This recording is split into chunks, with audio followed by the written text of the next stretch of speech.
পুষ্পস্তবক দিয়ে শুভেচ্ছা পাশাপাশি উত্তরীয় দিয়ে বরণ করে নেওয়া হচ্ছে। অনুরোধ জানাবো মাননীয় জেলা শাসক এবং সমাহর্তা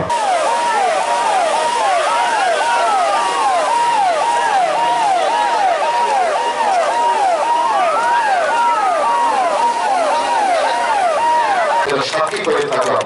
সবাই মিলে হাত ধরে নেবেন আপনাদের মুখ্যমন্ত্রী শ্রী বিপ্লব কুমার দেব মহোদয়, সেই সাথে রয়েছে অগ্নি নির্বাপক দপ্তরের মাননীয় মন্ত্রী শ্রী রামপ্রসাদ পাল মহোদয়, তফসিলি জাতি এবং কল্যাণ দপ্তরের মাননীয় মন্ত্রী শ্রী ভগবান দাস মহোদয়, এই অঞ্চলের ডায়নামিক বিধায়ক শ্রী সুধাংশু দাস মহোদয়,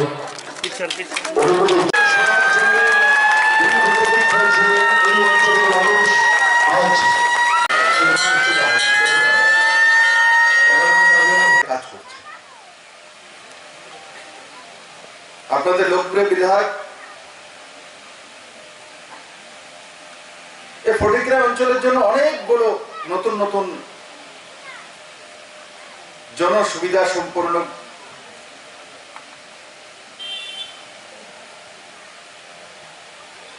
যে জনতার জন্য যা প্রয়োজন সেগুলোর মধ্যে কাজ করেছে। সে এডুকেশনাল ইনস্টিটিউশন হোক, রাস্তা হোক, ইলেকট্রিসিটি হোক, পানীয় জলের ব্যবস্থা হোক, এগুলো মানুষের মৌলিক অধিকার। এগুলোর জন্য এখন আর আন্দোলন করতে হয় না, আপনি আর সরকার সিদ্ধান্ত নেয়।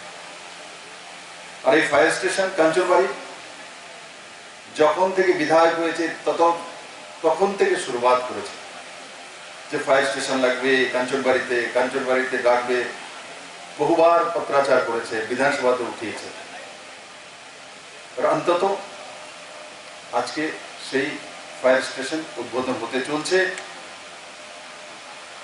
তার জন্য আমি বিধায়ককে ধন্যবাদ দেব, ওনার ঐকান্তিক প্রচেষ্টা এবং